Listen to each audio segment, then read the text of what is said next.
Pop out those scratches. Hello and welcome to Couple Reviews, where we hopefully fixed the problems from last time. You can actually see the paintings right over there as opposed to just a white glare.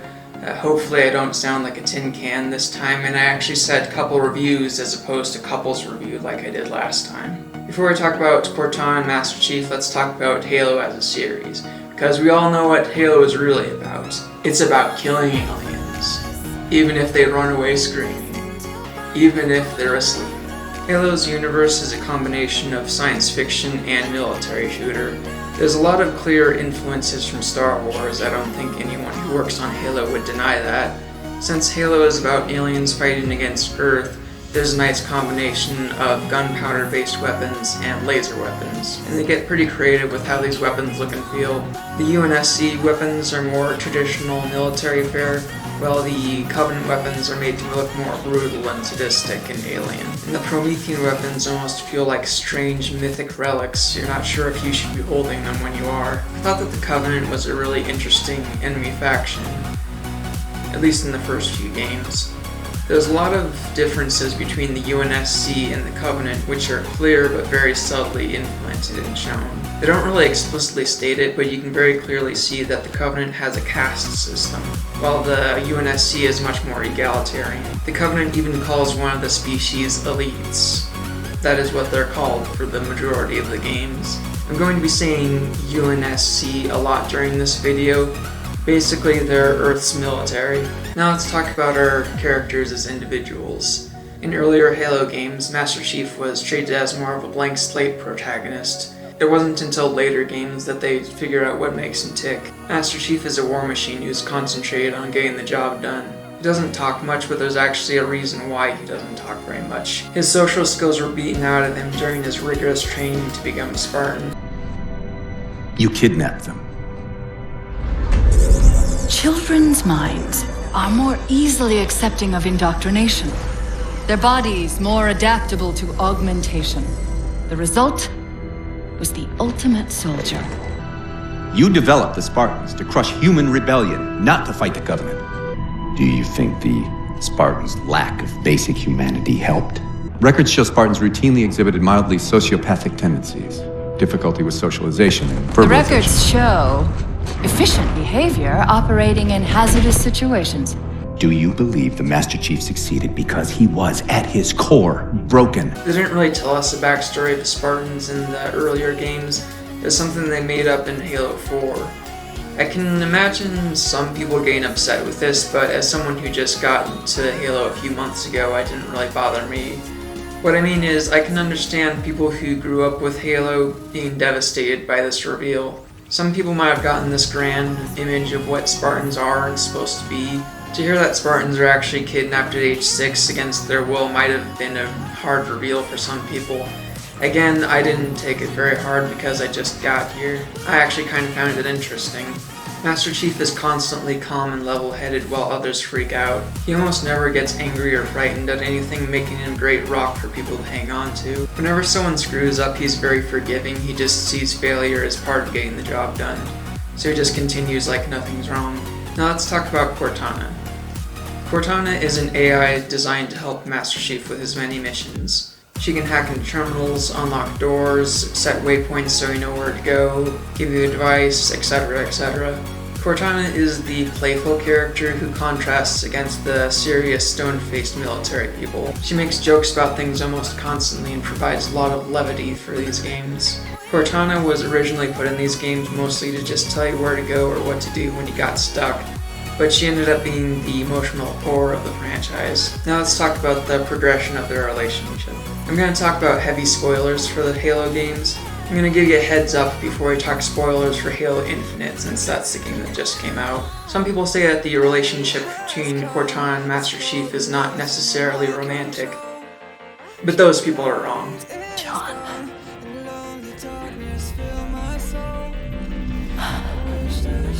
I've waited so long to do that. There's a strong argument to be made that this relationship is about as romantic as either of them is capable of. Cortana doesn't have a physical body, and Master Chief is incapable of connecting with people. Sorry, I'm really happy to see you. really happy. So this is about as romantic as it gets for these people. In Halo 1 and 2, there's not too much complex about it. Cortana likes to make a few jokes at Master Chief's expense. Other people would be too afraid to mess with Master Chief like that, but Cortana knows him well enough to know he doesn't really get angry. Near the end of Halo 2, Cortana gets kidnapped and she stays kidnapped up until the end of Halo 3. The developers knew that at this point the players had grown a connection to Cortana, so they made her safety the emotional stakes of Halo 3. You keep getting these visions of Cortana since she can't actually be there, and they saved her rescue for the end of the third game. At the end of Halo 3, Master Chief and Cortana are stranded in a broken spaceship. Master Chief goes into cryosleep and tells Cortana to wake him when she needs him. However, he did that not knowing an important detail about AIs. Halo 4 opens up 4 years after Halo 3. Soon after Master Chief wakes up from cryosleep, Cortana starts acting strange. Her speech keeps glitching and she sounds angry for no apparent reason multiple times. At first she denies that anything's wrong, but there's clearly something wrong. And then she tells Master Chief about rampancy. Apparently AIs are designed to only last 7 years before they start degrading. So Cortana is going to continue to degrade for the rest of Halo 4. You can tell that Master Chief probably feels guilty about going into cryosleep at the end of Halo 3. He didn't know that rampancy was a thing, so he just assumed she'd be fine after his 4-year nap, but now he finds out that Cortana wasted half her life expectancy while he was sleeping. On the flip side, Cortana doesn't really blame Master Chief, but she does feel guilty about taking him down with her. There's multiple points where Cortana's glitching and endangers the mission. She actually feels like she's not supposed to live this long, and the fact that she's still around is putting Master Chief in danger. Cortana actually does bring up a solution to her problem, but she brings it up hesitantly, and Master Chief of course latches on to that idea. What that idea is isn't really important, you'll see why later. In Halo 4, they made it a bit more clear that Cortana has feelings for Master Chief, and he probably has feelings for her too. They'll pair you with another AI. Maybe even another Cortana model if Halsey lets them. That's not going to happen. It won't be me. You know that, right?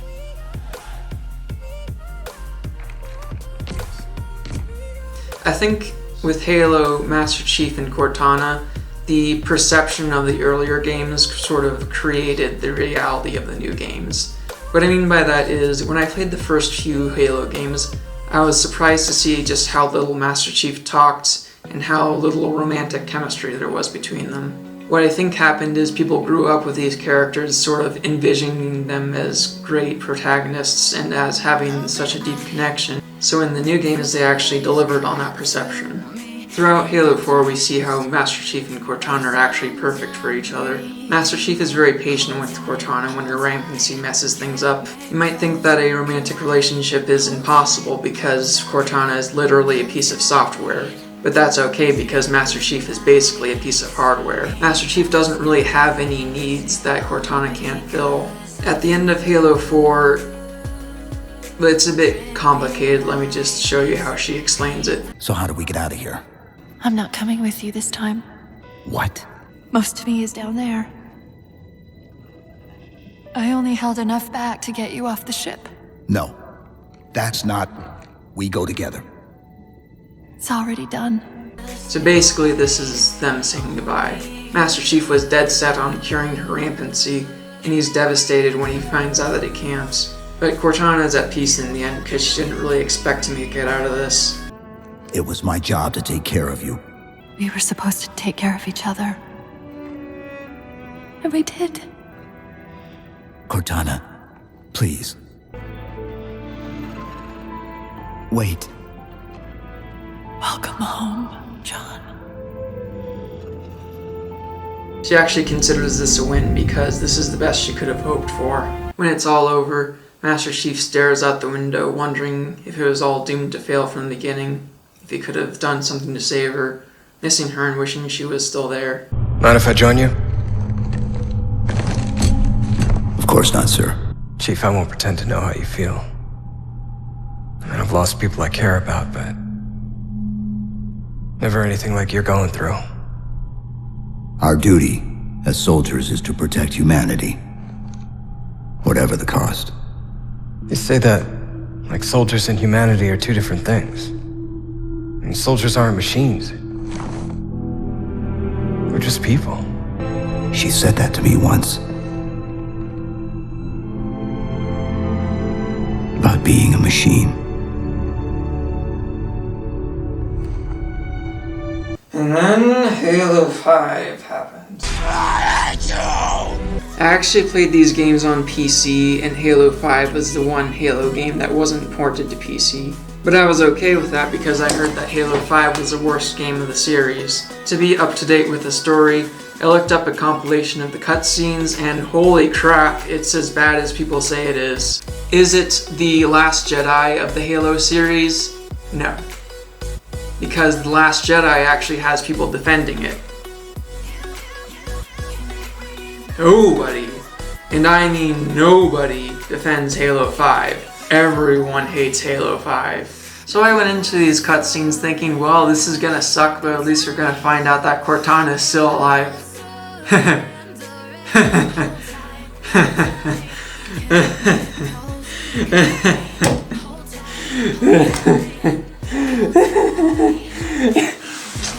So here's an idea for us. What if we take the character who provides the levity for the franchise and provides the emotional core for the franchise, and we take that character and we turn her into the villain? I'm being completely serious, that's what happens. They turn Cortana into a villain. And not just a villain, they turn her into the villain. The character that you fight so hard to rescue multiple times and have such a deep connection with starts blowing up planets. Seriously, she blows up a planet at one point. I mean, granted, that particular planet deserved it, but still. If you're going to turn Cortana into a villain, first of all, don't. But second of all, if you're going to turn Cortana into a villain, at least do it well. They could have done a few interesting things, like have Master Chief actually wonder if Cortana would be a good leader for the universe, but they never even bring up the possibility of him siding with her. He just immediately jumps to being against her, which I could argue that he shouldn't. He's immediately suspicious of her intentions, which he's right to be, but he shouldn't be right to be, if that makes sense. Master Chief had a traumatic upbringing with the current regime, and he should trust Cortana, so if she tries to take over the universe, Master Chief should at least consider that she might be right. Part of her motivation is trying to get better treatment for AIs, which... Not this again. For a while, I thought we were going to find out that the same thing that cured her rampancy also turned her temporarily insane, but that never happened. At first, she claims that she's not going to punish people for stepping out of line, but then she starts monologuing about how the non-believers will be burned with the fiery wrath of vengeance and stuff. This game is a complete disaster. So now Halo Infinite takes it upon itself to fix this mess. Personally, I fully would have accepted a plot twist where we find out that Halo 5 was just a bad dream, or that Cortana was actually an imposter, or that she had been taken over by some virus and she's cured now, or any fix that makes Halo 5 never have happened. But they didn't seem to want to take the easy way out of this. So let's say, what if you're a fan of Cortana and you haven't played Infinite yet, but you're wondering if you should? Let's say, what if you're only going to play Halo Infinite if you know that Cortana is going to come back, but at the same time you don't want spoilers for Halo Infinite? What I'll say to you is this game has an attempt to make you happy, which you may or may not see as good enough. So now let's talk about spoilers for Halo Infinite. Early on we find another AI named Weapon. She immediately starts filling the position of Cortana, making even more jokes than Cortana did in previous games. Weapon is a bit more naive and childlike than Cortana was. There was a few moments when I thought that Weapon was trying too hard to be lighthearted and fun, but I couldn't be angry about that. I knew that she was trying to make up for the misery that was Halo 5. Throughout Halo Infinite, Master Chief has trouble trusting Weapon, and we find out why later. There's something you're not telling me. The only way to access the ring, to reach Cortana, Was to make a copy. I'm her. yes, an exact copy. It was the only option we had left. Will I do what she did? Become what she became? Am I that already? My mission was to ensure that doesn't happen. It still is. How can you trust me. I don't. But I want to. Now understanding that she's a copy of an AI that destroyed the UNSC and blew up a planet, Weapon is ready to be deleted, but Master Chief doesn't delete her, even though he tried to earlier. Cortana actually died before the start of Halo Infinite, but she left behind several memories for us. This game is trying to fix the franchise, but at the same time doesn't want to deny that Halo 5 happened. So in these memories we see that Cortana is the villain, but she's not just a villain. She comes to regret her decisions and actually helps fight the Banished. At the end of Halo Infinite, we see a recording of Cortana saying her last goodbyes to Master Chief. And then... What is it? We still don't know your name. We can't keep calling you Echo 216. No, you can't. Esparza. Fernando Esparza. And what about you? What about me? What do I call you? Any ideas? Well... Do you think it would be okay? You're sure? You get to choose your name. Then I think I might have the perfect one.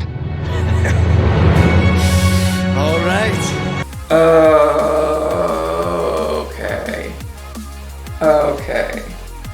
Okay.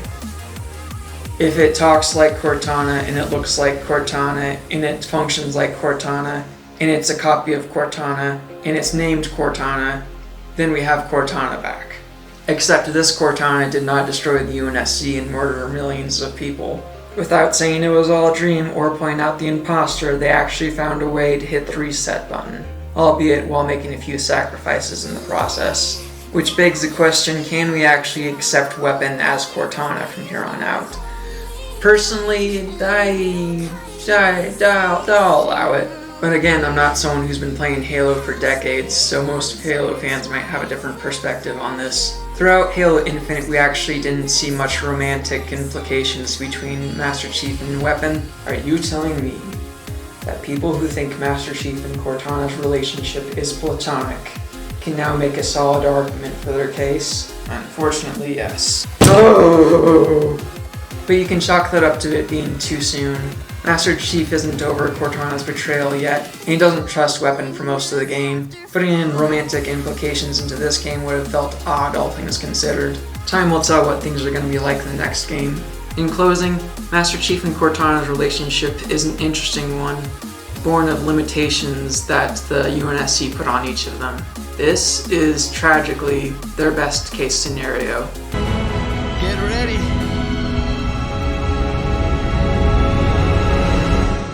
So remember to like, comment, subscribe, ring the bell, and water your plants and all that stuff.